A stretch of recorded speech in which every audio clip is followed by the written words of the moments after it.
మీకా గ్రంథము 1వ అధ్యాయము. యోతాము, ఆహాజు, హిజ్కియా అను యోధారాజుల దినములలో షోమ్రోనును గూర్చియు యెరూషలేమును గూర్చియు దర్శన రీతిగా మొరస్తీయుడైన మీకాకు ప్రత్యక్షమైన యెహోవా వాక్కు.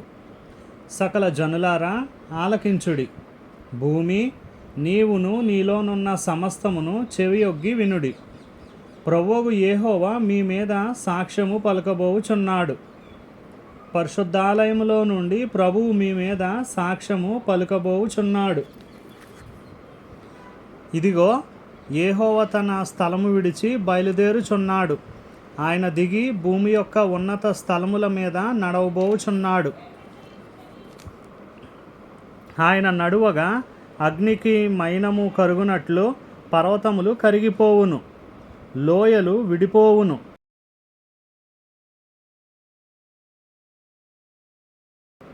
వాటం మీద పోసిన నీరు పారునట్లు అవి కరిగి పారును. యాకోబు సంతతి చేసిన తిరుగుబాటును బట్టియు ఇశ్రాయేలు సంతతి వారి పాపములను బట్టియు ఇదంతయు సంభవించును. యాకోబు సంతతి వారు తిరుగుబాటు చేయుటకు మూలమేది? అది షోమ్రోనే గదా.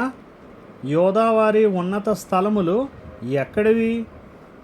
యెరూషలేములోనివే కావా? కాబట్టి నేను షోమ్రోనును చేనిలోనున్న రాళ్ల కుప్పవలె చేసేదను. ద్రాక్ష చెట్లు నాటదగిన స్థలముగా దాన్ని ఉంచెదను.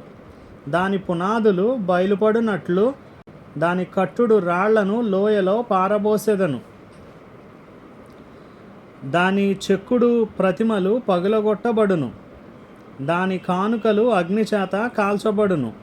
అది పెట్టుకొనిన విగ్రహములను నేను పాడు చేతును. అది వేసి సంపాదించుకొనిన జీతము పెట్టి వాటిని కొనుక్కొనెను గనుక అవి వేసి అగుదాని జీతముగా మరలా ఇయ్యబడును. దీన్ని చూచి నేను కేకలు వేయుచు ప్రలాపించుచున్నాను. ఏమీయూ లేకుండా దిగంబరినై నక్కలు అరుచునట్లు అరుచుచున్నాను. నిప్పు కోడి మూలుగునట్లు మూలుగుచున్నాను. దానికి తగిలిన గాయములు మరణకరములు. అవి యోధాకు తగిలి ఉన్నవి. నా జనుల గుమ్మముల వరకు, యెరూషలేము వరకు అవి వచ్చి ఉన్నవి.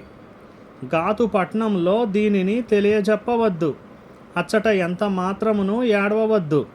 బేత్లెయప్రాలో నేను ధూళిలో పడి పొర్లితిని. షాఫీరు నివాసి దిగంబరివై అవమానము నొంది వెళ్ళిపొమ్ము. జయనానువారు బయలుదేరక నిలిచిరి. ప్రలాపము బేతేజేలులో మొదలుపెట్టి జరుగుచున్నది. మారోతు వారు తాము పోగొట్టుకొనిన మేలును బట్టి బాధ నొందుచున్నారు.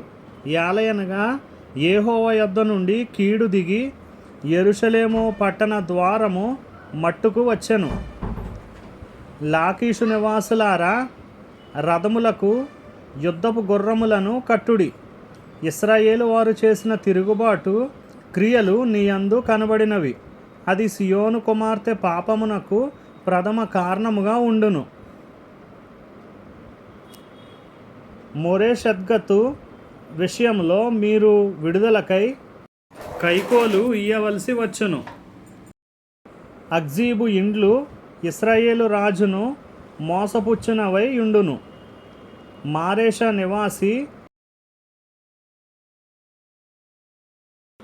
నీకు హక్కుదారుడగు ఒకని నీ యొద్దకు తోడుకొని వత్తురు. ఇశ్రాయేలీలలోని గనులు అద్దుల్లామునకు పోవుదురు. సియోను, నీకు ప్రియులగు వారు నీ యొద్ద నుండకుండా పట్టబడి ఉన్నారు. నీ తల బోడి చేసుకొనుము. బోరువ గద్దవలే నీ బోడితనము కనపరుచుకొనుము.